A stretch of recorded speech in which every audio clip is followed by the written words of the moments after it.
তপন কিচেনের বিশেষ নিবেদন রাজমা চাল পাঞ্জাবি স্টাইলে। নমস্কার, তপন কিচেন থেকে আপনাদেরকে স্বাগতম জানাই। কেমন আছেন আপনারা? আজ আমি আপনাদের জন্য নিয়ে এসেছি রাজমা। এটা আমি পাঞ্জাবি স্টাইলে বানাবো। এটা হচ্ছে চিত্রা, আরেক ধরনের আছে ব্রাউন কালারে, কিন্তু এটা হচ্ছে চিত্রা এর নাম। এটা খুব সহজে সেদ্ধ হয়ে যায় এবং খেতেও খুব ভালো, বেশি শক্ত ভাব থাকে না। যারা বয়স্ক আছেন তাদের জন্য খুবই ভালো। আমি সারা রাত এটা ভিজিয়ে রেখেছি এবং আমি ওভেন জেলে দিয়েছি। একটি প্যানের মধ্যে জল নিয়ে নিয়েছি, তার মধ্যে এই রাজমাগুলোকে সেদ্ধতে দিয়ে দেবো। আপনারা না সেদ্ধ করে মশলা কষিয়ে এটা করতে পারেন, আমি এটা আগে থেকে সেদ্ধ করে নিচ্ছি। এর মধ্যে আমি সেদ্ধর জন্য দিয়ে দিচ্ছি সামান্য পরিমাণে নুন আর সামান্য পরিমাণে হলুদ দিয়ে দেবো। দিয়ে এইভাবে আমি রাজমাটাকে কিছুক্ষণের জন্য সেদ্ধ করে নেব।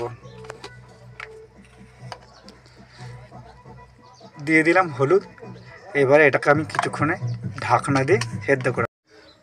ওভেন জেলে দিয়েছি, কড়ায় পরিমাণ মতো তেল নিয়েছি। পাঞ্জাবি স্টাইলে রাজমা চাওয়াল বানাবার জন্য আমি চিত্রা রাজমা নিয়েছি। তেলটা হালকা গরম হয়ে এসেছে, আমি ওর মধ্যে দিয়ে দেবো একটা গোটা তেজপাতা ও 1 চামচের মতো গোটা সাদা জিরে। এটা একটু ভাজা হয়ে যাক, তারপরে আমি বাকি উপকরণগুলো ধীরে ধীরে মেশাবো। ওভেনটা একটু বাড়িয়ে দিলাম।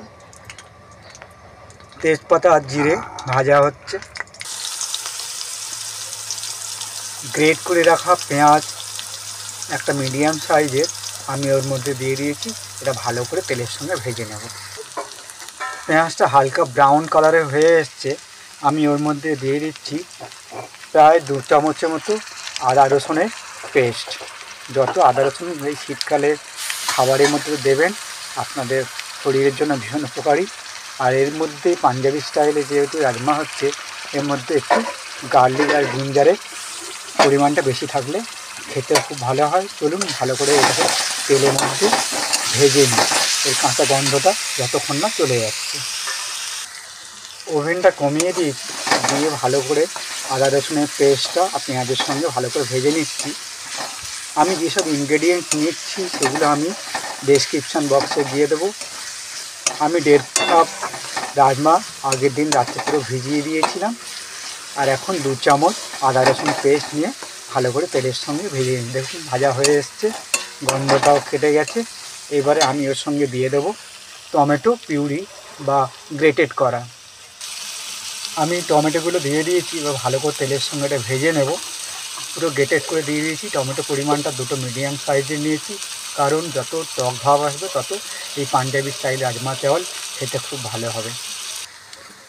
টমেটোকে নরম করার জন্য আমি দিয়ে দিচ্ছি ওর মধ্যে স্বাদ মতো নুন।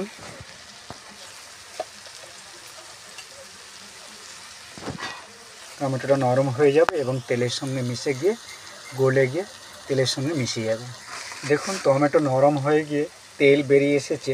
আমি ওর মধ্যে দিয়ে দিচ্ছি বাকি মশলাগুলো। ওর মধ্যে দিয়ে দিচ্ছি সামান্য পরিমাণ মতো হলুদ গুঁড়ো, আর দিয়ে দেবো পরিমাণ মতো কাশ্মীরি লাল লঙ্কার গুঁড়ো। এই রঙটা খুব ভালো আছে, ঝাল কম হয়। লাল রঙ আসার জন্য আমি কাশ্মীরি লঙ্কা ব্যবহার করেছি। আপনারা যদি ঝাল খেতে পছন্দ করেন লাল লঙ্কার গুঁড়ো দিতে পারেন। সঙ্গে দিয়ে দেবো আমি পরিমাণ মতো ধনে গুঁড়ো। এবার ভালো করে মশলাটি এর সঙ্গে মিশিয়ে নেব, 3টে মশলার সঙ্গে। সুন্দর রঙ এসে গেছে, মশলাগুলো ভালো করে এর সঙ্গে ভেজে নিই। মশলা পুরো রেডি হয়ে গেছে। আমি জল ছেঁকে রেখেছিলাম রাজমাতে, এগুলো একসঙ্গে অ্যাড করলাম এবং ভালো করে এগুলো আমি মশলার সঙ্গে মিশিয়ে দেবো। দেখুন সুন্দর রঙ এসে গেছে। আপনারা ভাত রুটি খেতে পারবেন, যেহেতু এটা পাঞ্জাবি স্টাইলে আপনাদেরও ভালো লাগবে। খেতেও খুব টেস্টি এবং স্বাস্থ্যকর, খুব সহজে নরম হয়ে যায়। আমি মশলাগুলো মিশিয়ে নিয়েছি। আমি ওর মধ্যে এবার দিয়ে দেব পরিমাণ মতো গরম মশলা গুঁড়ো,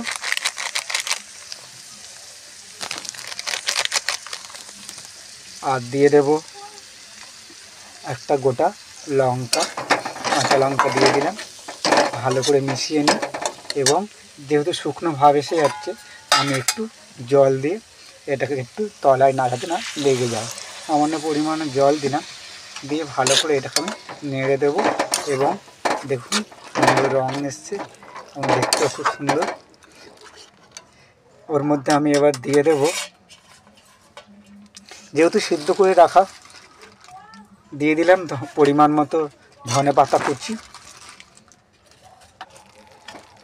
মোটামুটি সব উপকরণ দিয়ে দিয়েছি, আমি ভালো করে এটা পুরো মিশিয়ে নিচ্ছি। বাকি উপকরণগুলো এর সঙ্গে অ্যাড করব।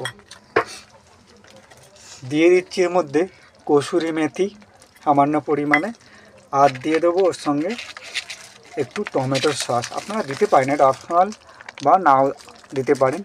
আমি এটা দিলাম টক ভাবটা আসার জন্য আর রঙটা খুব সুন্দর আসার জন্য।